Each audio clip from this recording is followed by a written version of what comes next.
Ahmedabad municipal કોર્પોરેશનમાં વિપક્ષના નેતા એટલે કે કોંગ્રેસના બહુ મોટા નેતા એવા શહેજાદ ખાન પઠાણને રફીક ઉર્ફે વેપારી એણે ધમકી આપી છે અને એમને બ્લેકમેલ કર્યા છે. રફીકે શહેજાદ ખાનને એવી ધમકી આપી હતી કે જો તેઓ તેમને 2 કરોડ રૂપિયા અને 2 મસ્જિદોનું એડમિનિસ્ટ્રેશન નહીં આપ્યું તો એમને બદનામ કરવામાં આવશે. આથી શહેજાદ પઠાણે ઈસનપુર પોલીસ સ્ટેશનમાં આ બાબતે ફરિયાદ કરી છે અને આગળની કાર્યવાહી હાથ ધરી છે.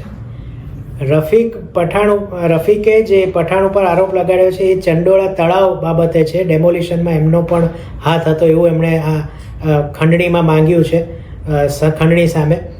તો આ ચંડોળા તળાવની જે ડેમોલિશન થયું એને કારણે ઘણા બધા બાંગ્લાદેશી મુસલમાનોને અથવા તો રોહિંગ્યાઓને બહાર કાઢવામાં આવ્યા હતા અને આ બહુ જ ચર્ચાસ્પદ ઘટના આ વર્ષના ગુજરાતમાં બની હતી. ગુજરાત વન સાથે આ જ પ્રકારની અલગ માહિતી અને વિશ્લેષણ જાણવા માટે જોડાયેલા રહેજો. ગુજરાત વનને સબસ્ક્રાઈબ કરો અને ફરીથી મળીએ. ત્યાં સુધી જય જય ગરવી ગુજરાત.